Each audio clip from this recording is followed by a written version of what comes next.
Parents Defending Education is a great group that has been trying to focus on some of the important cultural things that are happening in the world. And there's an interesting report that's out. Michele Exner back with us this afternoon.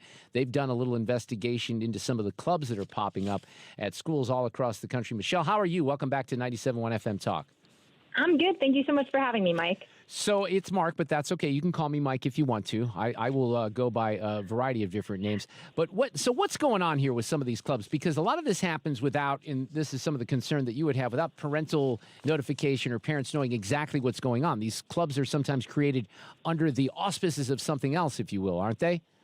Absolutely, Mark. So what started out as a student organization, right, branded as helping them, has now transitioned into vehicles to push deep social change on students related to racial, gender, educational justice. And just to sum it up for your audience, it's basically teaching children, students to be activists, right? Especially when you look at the policies that some of these programs are pushing, right? It's anti-cop, it's pushing for climate change, it's teaching them to go advocate for liberal, progressive policies. And guess what? Guess where the focus is not? On math, reading, and science. Right. Well, my guess, there might be some organizations that are pro-terrorist that are gathering at some of these schools right now, just based on what we're seeing across the country. But you've discovered that, and this is not at high schools. You know, the high schools, I would say that especially if you're a junior and senior in high school, maybe some of this is in a different category. But at middle schools and elementary schools, Michele, you have the Queer Straight Alliance, the Rainbow Club, the Affinity Group, the Unity Club, all these things popping up where ages are a little younger than 17 and 18. It's starting with children as young as 4 years old. Now, I'm a mom of two children, so I remember that age well. And that is an age where they're barely learning how to read and string words and letters together and numbers and colors. And now you have these external and activists, whether they're being employed by the schools or whether it's these external groups that are trying to push this stuff in classrooms. They want to start with children as young as 4 years old. It's just pure insanity. So this is, you got to tell me about this. So these are GSAs, Gender and Sexualities Alliances, that are in schools.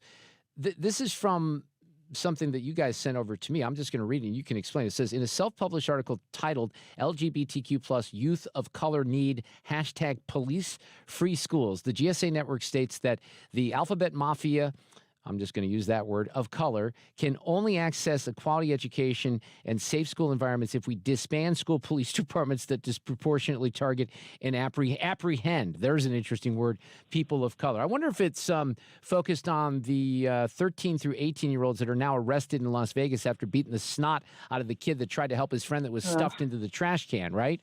What an awful story. Terrible. Just heartbreaking. Sue, did you see that story? Oh, no. Okay, so my partner Sue here was out for a few days. Yeah, this was a story that happened. Well, I think it happened a couple of weeks ago, but now there's been some arrests. There was a kid who had a friend who was being bullied, and then he kind of challenged these other kids to a fight. They went off the school grounds, and a fight started, and a bunch of African-American kids surrounded the white kid, beat him to death. Pummeled him to death. And finally, yesterday, there were arrests made. I think Tuesday, actually, 8 people. Michele, you know that story. It's just awful. The video was just horrific. Just horrific. Maybe it's good that there's a video, though, because, you know, then you have some proof that this actually did happen. So what do you do with, you know, your organization? You're trying to just inform parents, and I don't know what parents can do because you have these school boards that seemingly are against them as well. But what's the recommendation if you see this GSA, the Gender and Sexualities Alliances, popping up at some of these clubs in middle schools and elementary schools here? Look, parents are in charge of their children's education. So when they see something that raises red flags, they should email the teacher. They should email that principal. There are taxpayers in that community. Their children go to that school. And as a mom, and I'm sure parents across the country can agree, there's nothing more important in our lives than our children. And so when there's people that are trying to influence them in a negative way, and frankly, try to replace the values that I want to teach them as their mother, to try to to change that and impact them in classrooms, parents should speak up and have their voices heard.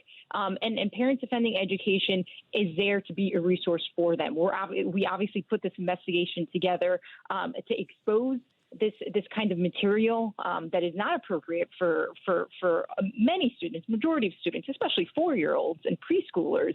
And so the more we arm parents with information and with tools that they can use to go to approach their school leaders, approach their school board, I think we can make substantial changes to what we're seeing in classrooms. Yeah, and Michele, the investigation is very thorough, and you guys use Freedom of Information Acts. And here's one that, maybe people wouldn't consider this the most revealing, but it's interesting. French Middle School in Kansas, actually, Topeka, Kansas, school counselor and the staff coordinating with the school's GSA club to facilitate a walkout by students.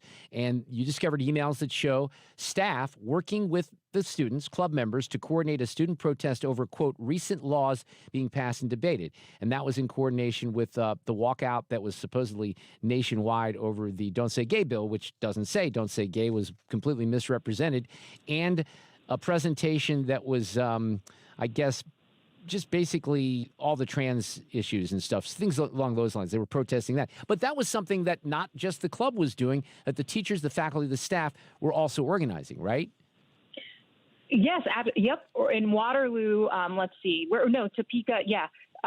Topeka Public Schools email shows staff working with the GSA club members to coordinate a student protest over recent laws that were being passed and debated. That is not the role for tax-paid staff and teachers at these schools.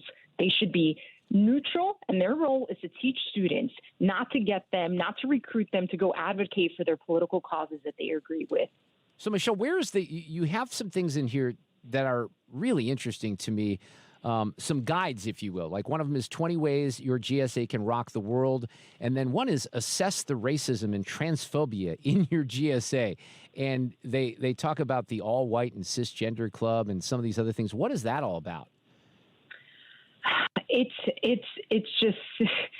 really troubling. It's troubling because I think most of us, when we look at what's happened on campuses just over the past couple of weeks, we can make a direct connection to whether it's college campuses, whether it's K-12 classrooms, or can make a direct connection to what's being taught, right? Kind of the suppressor versus oppressed mindset, the colonizers, anti-white, and all of it, right, is feeding into all of this anti-Semitic, hate-filled demonstrations across campuses, right? And so we need to stop it here. I think the focus, right, a lot of the focus has been on college campuses, but everything that you just read, all of the where does it come from? They should be raising red flags. I'm not.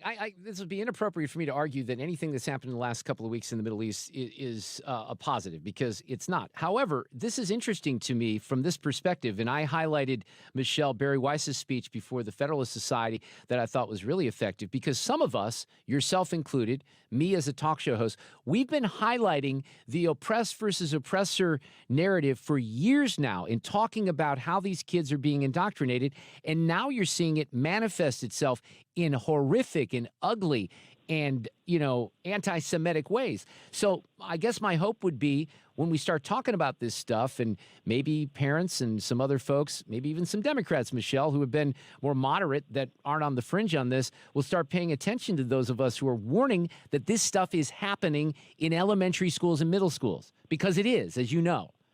Yeah, this wasn't an accident. This has been years in the making, and now we're seeing it. We're seeing it on college campuses. We're seeing classrooms. I mean, we've had walkouts essentially supporting terrorists in high schools, right? This is just not isolated to college campuses. And so I think we really need to take a macro look at our entire education system in America and figure out what we need to change to make sure that the next generation of Americans isn't supporting terrorists. They're supporting the good guys. Maybe they even, I don't know, this might be too big of an ask, love this country that they live in. Maybe, right? Yeah. That would be too much great to ask? It would be a nice goal. Just appreciate the freedoms that they have here. I always got a question. Have they lived anywhere else? Have they traveled anywhere else? Because there is no better place in America.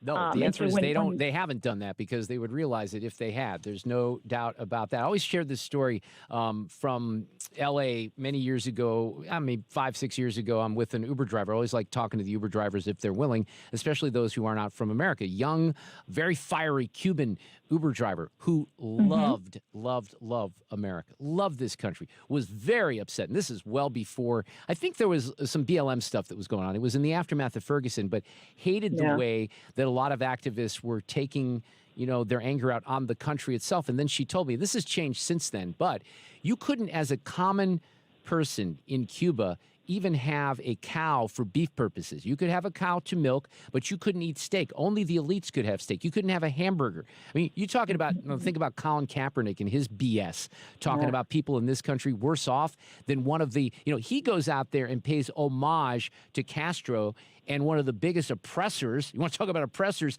on the planet in the last 100 years, and we're worse in this country, and the cops are the problem. It's ridiculous. And that's what these kids are being taught, by the way. Exactly. They think it's okay to inflict violence on a certain group as long as they're the oppressors, right? As long as they deem them the ones that are oppressing a vulnerable population. And it's such backwards thinking. It's not helping them and it's not helping the country, right? It's just going to hold them back because everything that they don't achieve, they're going to blame something else as opposed to saying, hey, I'm in control of what I can do. And so it's a big problem for the generation, and that's why we think there's nothing more important than empowering parents, right? This is not an exaggeration. I've been saying this now for a couple of weeks. This is a battle for Western civilization. This is not just about the Middle East. In a group like yours, Parents Defending Education, you know that more than a lot of other folks in this country. Michele, thank you so much. Thanks for the report exposing this. Keep on them. We'll have you back. And thank you for having me, Mark.